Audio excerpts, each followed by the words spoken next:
Oh, howdy all, grab yourselves a beer, it is time for some Path of Exile discussion. Today I wanted to go through part 3 of a 4-part series looking at the new influence mods, and this is specifically the Hunter items. So first up was Redeemer, second is Crusader, and fourth still to come is the Warlord items. Now, I'll just point out that the Hunter mod pool is generally considered the strongest of the new influence types. This doesn't mean that every Hunter mod is better than, say, every Redeemer mod, but it just means that there are more hotly desired Hunter mods. And so for that reason, at the time that I'm recording this, the Hunter's Exalted Orbs are considerably more expensive than the other 3 Conquerors Exalted Orbs. They seem to all have the same drop rate. They drop from the Conquerors themselves and seem to drop only when you've got a high Awakening level. But the Hunter ones, there's just more demand, so even though supply is the same, they're quite pricey. Now, let's have a quick look through a recap on how you get these Hunter items. So firstly, as with the other influenced items, there are 4 main ways you get them. The first one is you can get them as a random drop in any Hunter influenced map. So, you're just running a Hunter influenced map, you kill a trash mob, and it might drop a runic hatchet that is Hunter influenced. Al-Hezmin the Hunter himself will always drop at least 1 influenced item, often 2. And so that's the second way. The third way is that you can use a Hunter's Exalted Orb on a 0 influence item to add Hunter influence and a random valid Hunter mod. Now, because of the 3 prefix and 3 suffix cap that rare items have, you can bias these somewhat towards desired mods if you want. So, and of course you should always do this because Hunter Exalted Orbs are very expensive crafting materials. You want to make sure you're always optimizing your use of them. You should only use them on the very best items, but if you've got, say, a really good Opal Ring that's high item level, has lots of desired mods on it, and has 1 spot free, and you can hit it with a Hunter's Exalted Orb, then you can guarantee you'll get a prefix, or you can guarantee you'll get a suffix, and you can set that up in a way that makes it more likely that you will get the desired mods. Lastly, you can generate Hunter's influenced items in a sort of oddball way, because you're sacrificing 1 to do this, but using the Awakener's Orb. So if you've got, say, a Shaper influenced item, not necessarily Shaper, but it needs to have 1 specific influence on it, then you can use the Awakener's Orb and sacrifice a Hunter's item to transfer that Hunter's influence onto the Shaper item. So for instance, if you've got an item level 100 Shaper Opal Ring and you desire to add Hunter influence onto it, you can do that by clicking an Awakener's Orb, then clicking the Hunter item, then clicking the Shaper Opal Ring, and your final product will be a Hunter and Shaper influenced item level 100 Opal Ring. Discuss this more in other videos.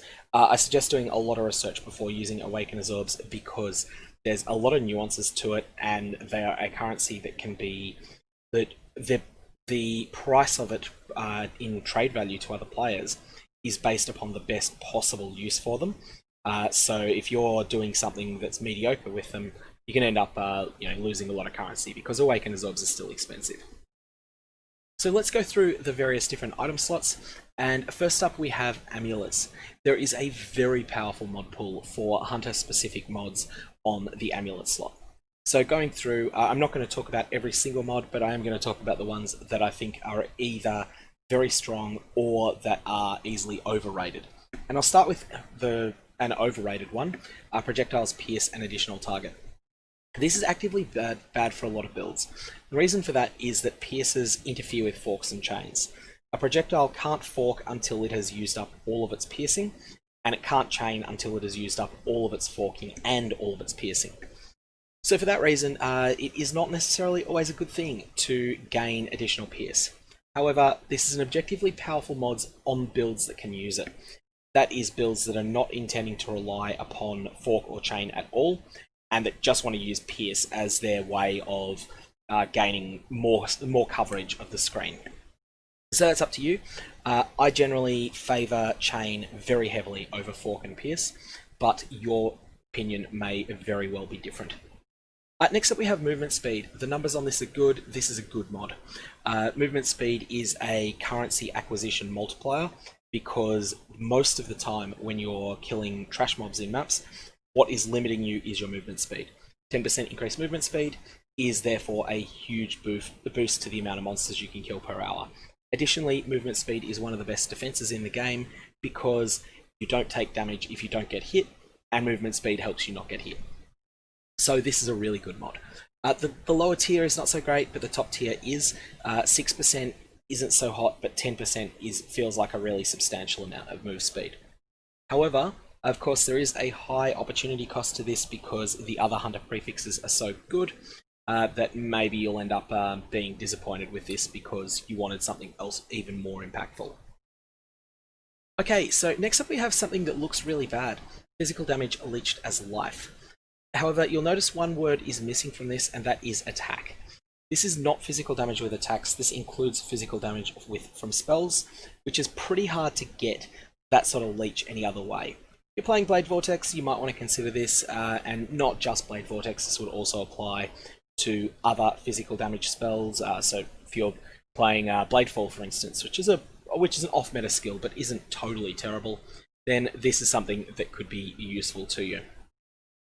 Next up we have all of these +1 to gem level mods. So there is Chaos gem levels, there is Strength, Dexterity, and Intelligence gem levels. These are all outstanding. They're usually used with Awakener's Orb to double up, so you might try to get +1 to Int gems from the Hunter pool, and +1 to Lightning gems from the Crusader pool, smash them both onto one item in order to get +2 to Arc. Note that this is skill gems. The way that the skill gems, to a lot of players, people think that means all gems. Actually, it is either a support or a skill. So if something is a support gem, it won't benefit from this. So this does not apply to support gems. But still, it's a very powerful mod. Essentially, for spellcasters, this is a more damage multiplier that will be 5% if you have already stacked a lot of plus gem levels, and maybe more than 5% if you haven't. So yes, this is a very, very strong mod, something you always want. Last up we have Elemental Penetration. It's okay, but the numbers are probably too low to be great. Next up we have damage over time multipliers.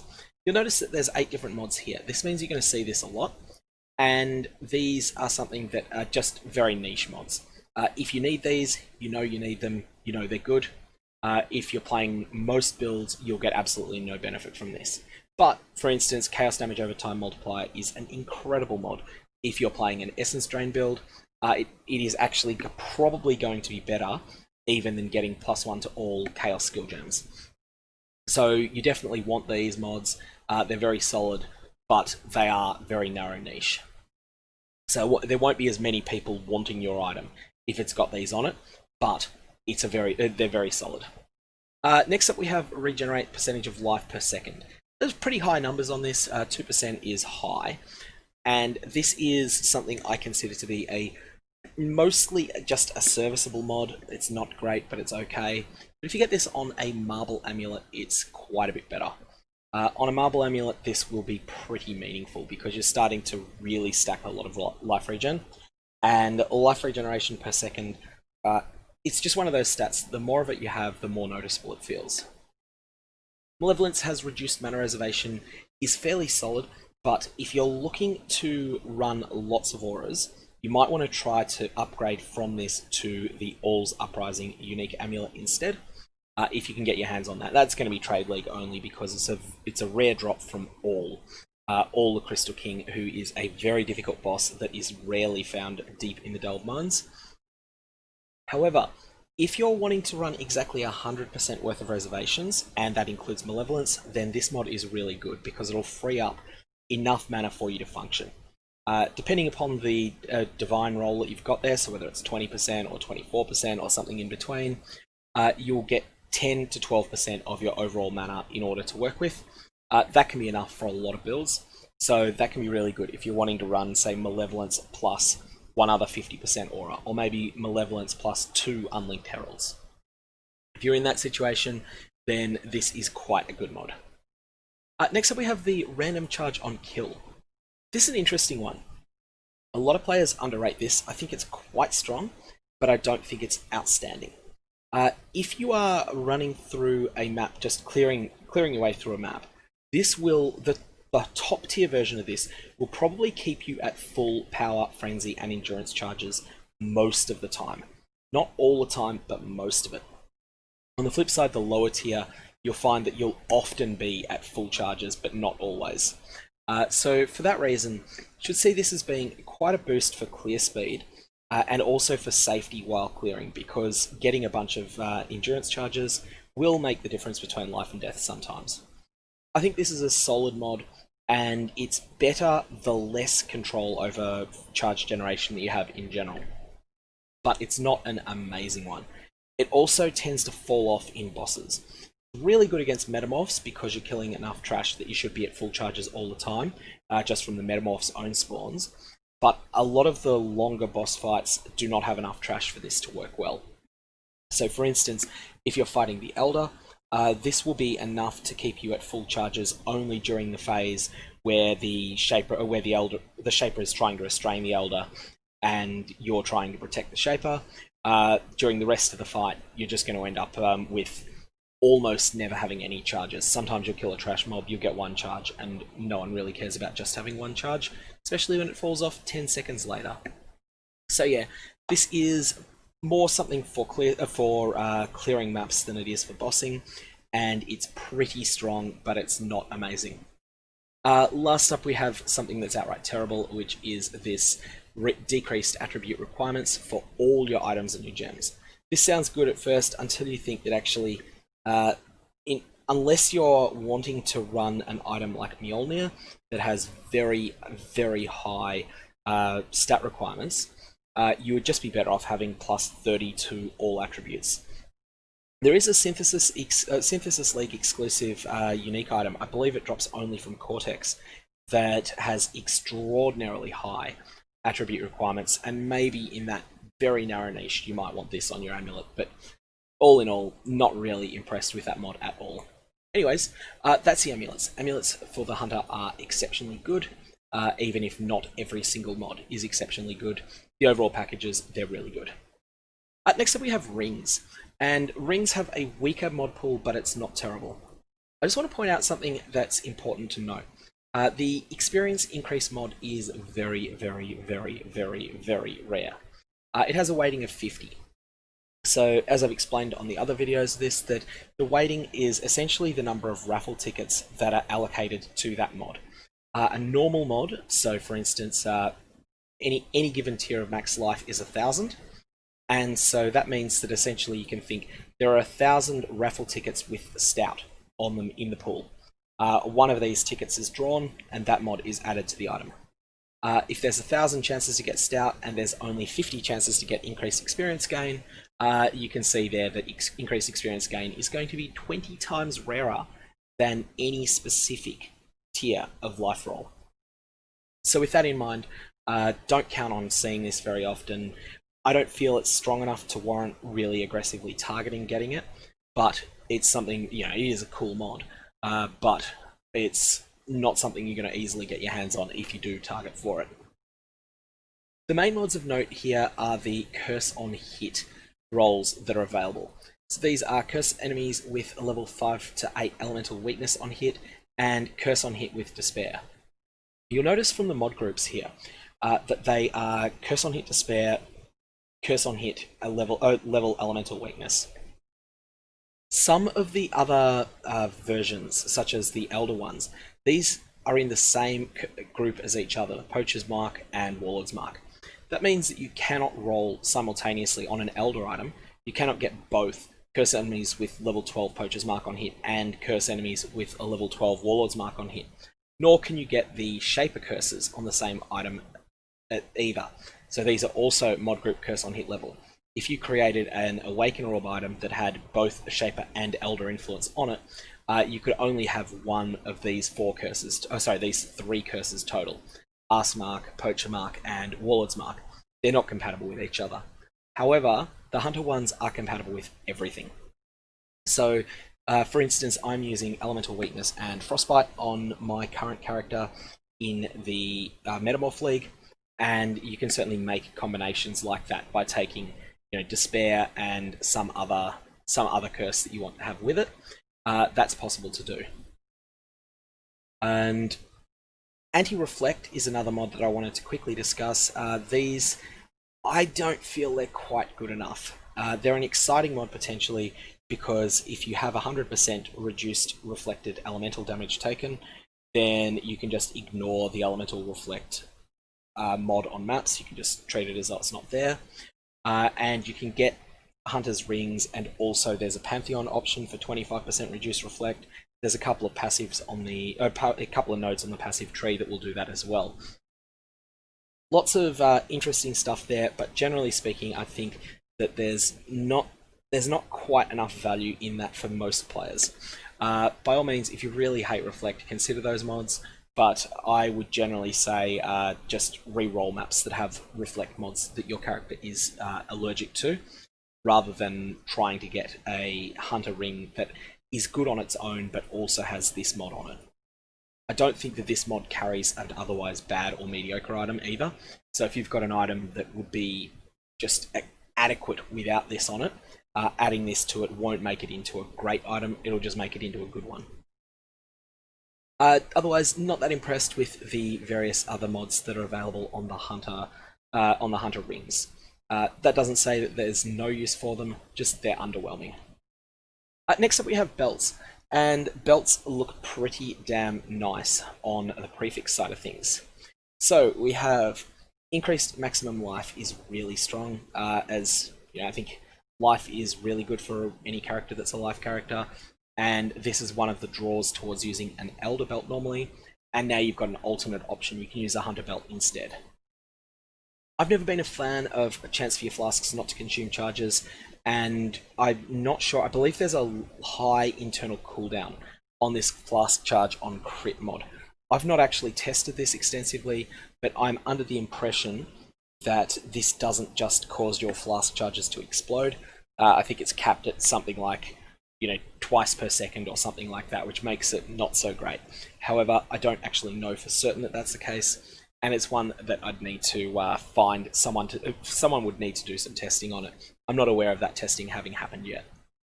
There is one exceptional suffix here, and the rest I think are pretty mediocre.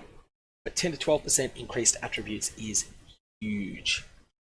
Getting attribute stacking is in a really strong spot in Path of Exile at the moment. And on any build that's trying to stack attributes, a Hunter Belt with this mod is going to be amazing. Absolutely amazing. Keep in mind that if you're doing this during the Metamorph League, you can then use attribute quality to take that up to 14%, which may or may not be the right thing to do. You'll have to depend based upon your build. In a way, this lets you build your own Cyclopean Coil, the Elder-specific unique item that is really, you know, that's one of the better unique belts in the game at the moment.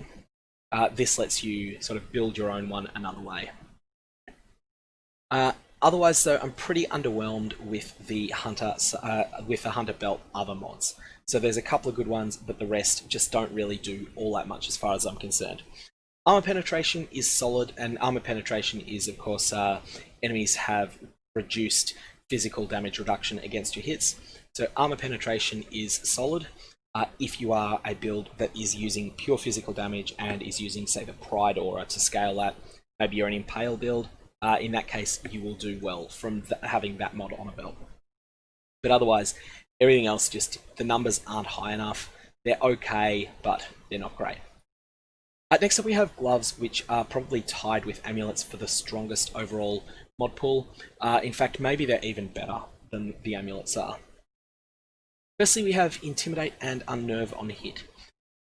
Intimidate and Unnerve on hit, the Intimidate and Unnerve afflictions cause an enemy to take 10% increased damage. 10% increased damage from attacks with Intimidate, or 10% increased damage from spells with Unnerve. 10% increased doesn't sound so great, except when you realize that actually this is an axis of scaling that you're probably not doing much of.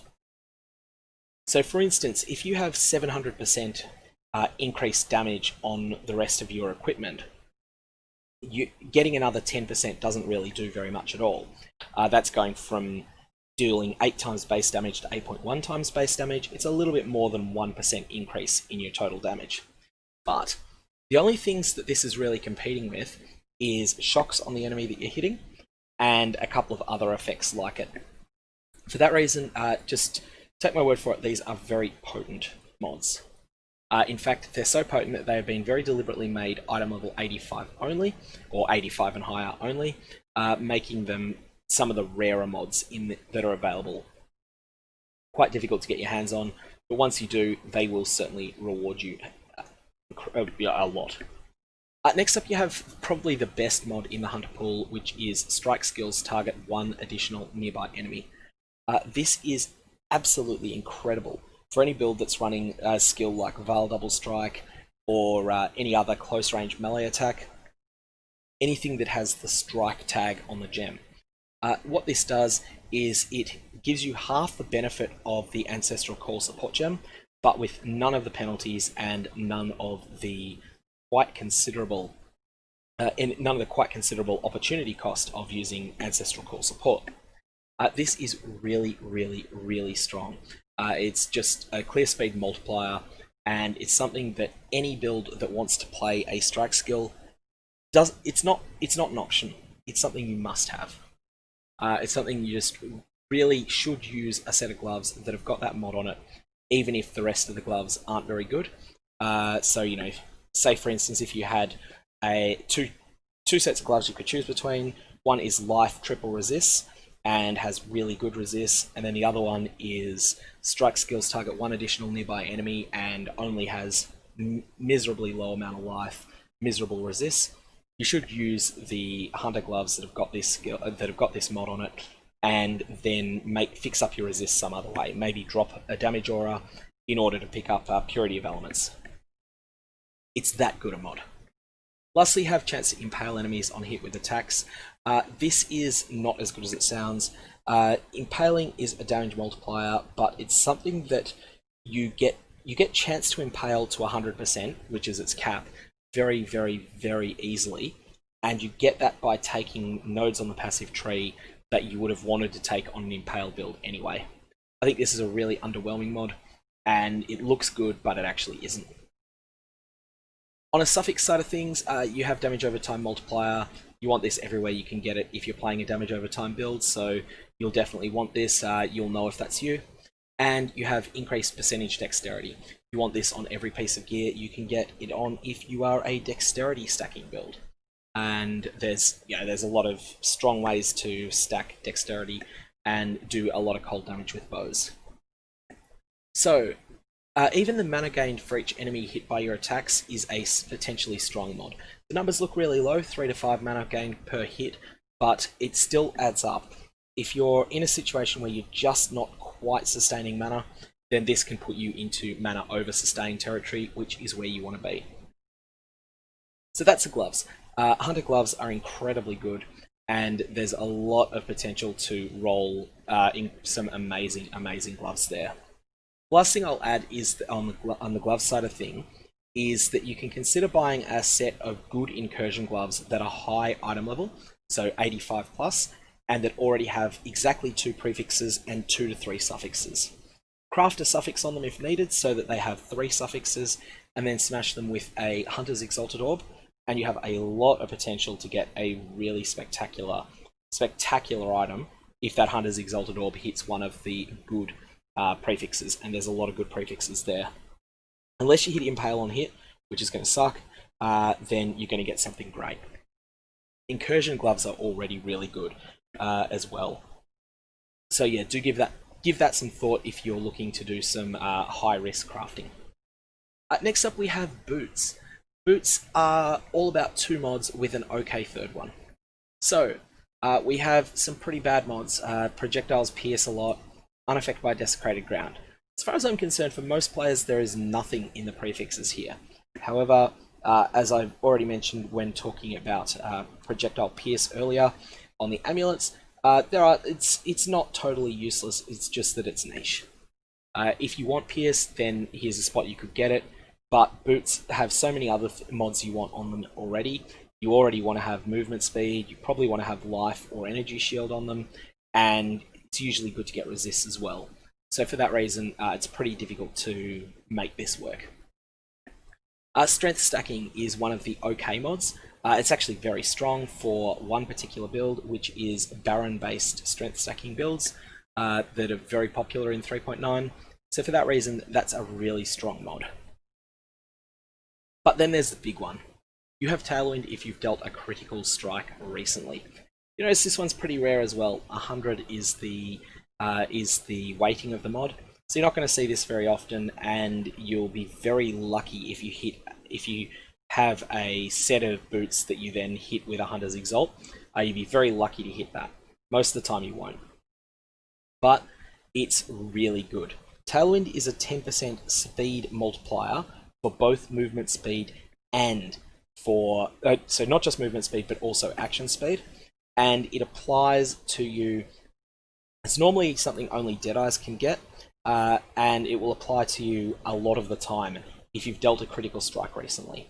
You can certainly set up a build that can get that active a lot. So yeah, this is a really strong mod.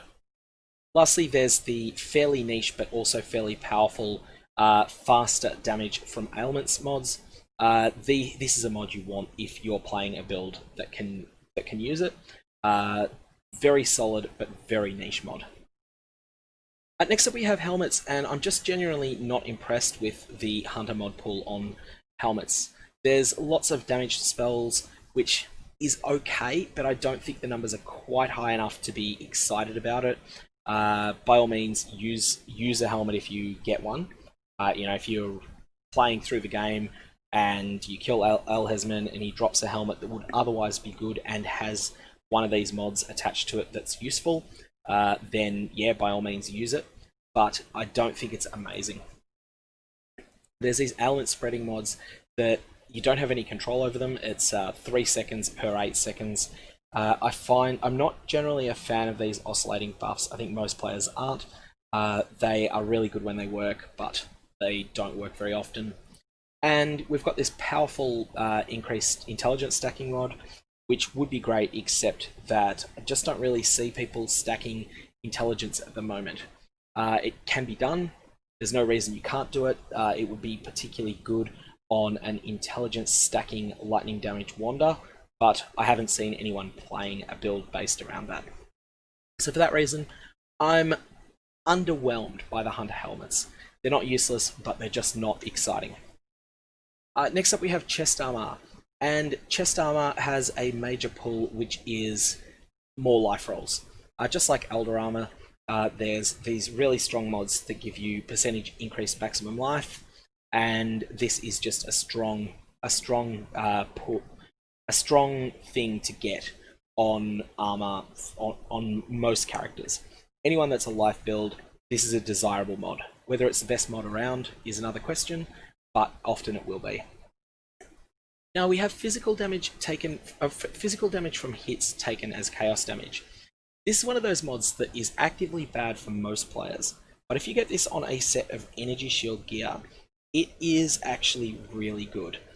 And it's really good because of Chaos Inoculation. Chaos Inoculation, if you're not familiar with it, is one of the most build transforming nodes on the passive tree. It reduces your life total to 1 and renders you completely immune to chaos damage. So it's only used by characters that specialize in energy shield as a survival method.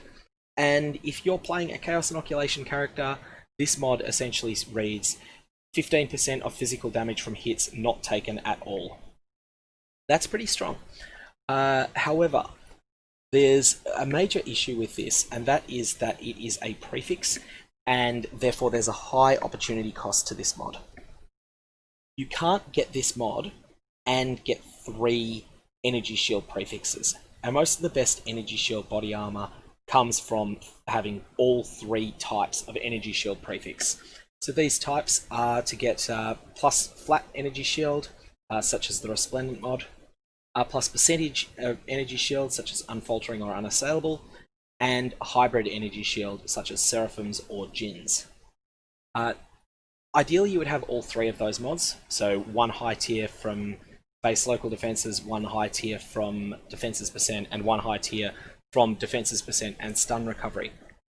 Dropping Seraphims in order to pick up the Hunter mod is pretty good, and is something that would make a very good set of armor, but it's only really Seraphims you can do without. So I think this is a good mod, a very good mod, but one with a high opportunity cost to it. You can apply an additional curse, is strong as always, and interestingly, it's not as rare as some other comparably powerful mods. 250 is not a common weighting, but it's not devastatingly rare either, and this is just a really strong mod. One of the most popular types of armors that you see in this league, a lot of players using, is Awakener Orb crafted items that start with this mod and one other mod that's particularly good from one of the other various influence types, such as the Crusaders killed enemies explode, dealing percentage of their life as physical damage. My character in the Metamorph League is using a piece of armor that has those two mods on it, and that then has just crafted life, and that's good enough. That's, you know, just it's doing the job that it needs to do. The additional curse is very welcome. Next up, we have the question of weapons. Now, weapons in general, I'll just, for one example, I'll look up wands, give you a bit of a sense of what's possible. These are interesting in that I think they're all pretty underwhelming, with a couple of little exceptions. So, all of the hunter mods, all of the different hunter weapon types, have these chaos damage hybrid rolls. These add flat chaos damage and a little bit of penetration of chaos resistance. There is also a straight up chaos resistance penetration as well. Now, one thing you can try and do is roll a wand that has the malicious mod. Malicious adds chaos damage and is, on wands, it adds 47 to 72 minimum, 98 to 123 maximum. This is an item level 83 plus mod.